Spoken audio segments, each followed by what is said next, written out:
So, you're wanting to play your first game of Dungeons & Dragons, but you're not really sure which class you want to play because there's a lot of classes in the player's handbook. Well, I'm here to help you make some decisions. Hello there, my name is Chase Taylor DM, and today I'm going to be telling you what my suggestions are for the first class you should take in D&D. Now, I'm going to go ahead and forewarn this. This is incredibly subjective.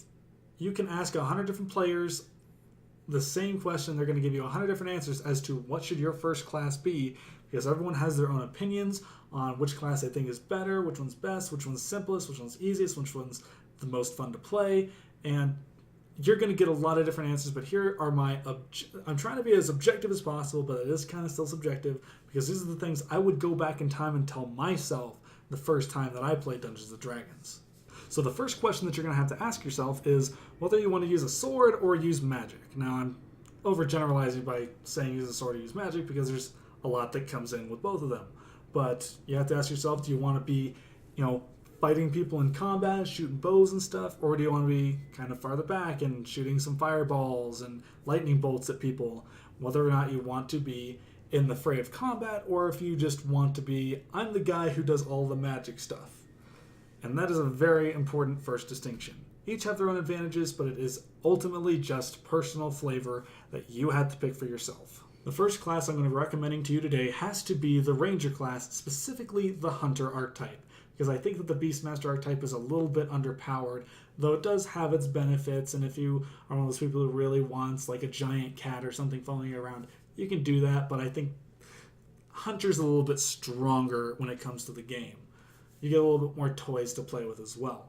Now, the biggest thing that I want to talk about with the Ranger class is the fact that there is a stereotype with the Ranger class that if you are a Ranger, that means that you are also an Archer. That they think those terms are synonymous. They're not. They are not the same thing. If you're a Ranger, you can do more than shoot a bow and arrow. It's crazy how often I see people choosing the Ranger class and 99% of the time using just their bow and arrow. Even looking at the class itself, if I look at level 2, you get a fighting style. You get to choose one of 4 fighting styles, one of which has to do with archery, the other 3 have to do with using a melee weapon. Now, if you were to ask me, that is clear that the class is meant to be not just about shooting a bow and arrow. Sure, there are a couple spells, I think, that are specifically for using some sort of a projectile weapon, but a vast majority of the class, stuff can be used with whatever type of weapon you want. It doesn't have to be a bow and arrow. You're not limited by that kind of a restriction. You can do a lot more. The Ranger class is an incredibly versatile class, which is why I recommend it. Usually you see the Rangers taking proficiency in skills like stealth and acrobatics, which does help the team with having someone a bit stealthy. You can go in if you don't have a rogue or a monk. You also have a little bit of spellcasting ability. Yes, even though you chose the sword out of the sword versus magic component, you can take some magic with you as well. You get a limited spellcasting ability to use mostly utility spells, but there are some that are to increase your damage output, like Hunter's Mark or Hail of Thorns, spells like that. But again, I just want to iterate. Ranger does not mean Archer. You can fight. You can do some spellcasting stuff. And you can shoot your bow. You don't have to stick to just one thing, and that's one of the things that I like about the Ranger class, is you don't just have that one thing you do. Like a fighter, you literally just get your longsword or whatever, charge in, and do your multi-attacks and your action surge, and you just hack and slash at things and just hope for God's sake that you get critical hits. That's about it. Versus the Ranger, you do have a little bit more toys to play with, but it's not an overbearing amount of stuff that you have to learn. Now, Chase Taylor, what if I want to be just a spellcaster? Like, I know you're talking about the Ranger has only a few spells, but I really want to embrace the magic. Well, have I got the class for you? I think you should sign up to be a sorcerer today. And that is actually my recommendation. I recommend the sorcerer class, specifically the Draconic Bloodline for your sorceress origins, and I'll get to why in a second. But the main reason that I recommend Sorcerer as opposed to some of the other ones is I believe that the Sorcerer is the simplest spellcasting class in 5th edition Dungeons & Dragons. And it's really because I look at some of these other classes and see a lot more things that you have to keep track of. There are some advantages to being a Warlock over a Sorcerer or a Wizard over a Sorcerer that maybe it would be worth it, but as your first time playing a spellcaster, I think that the Sorcerer has just enough to make the class robust and fun to play, but not too much to make it to where you're like, I don't even know what all my class can do. What's all this shit that I have to keep track of every time combat comes up since I'm a wizard? You don't have that problem. Now, the main reason I recommend the Draconic Bloodline is you do get some bonus to your armor class, which is basically everything in terms of combat, making sure that you don't get hit by stuff, which is nice. But the biggest thing is that it's not wild magic. Wild magic can be a little bit confusing as to when you do or don't roll on the wild magic surge table. And by the way, there's a wild magic surge table. If you do something, you might end up TPKing your team on accident just because of rolling on a magic surge table. It's kind of crazy.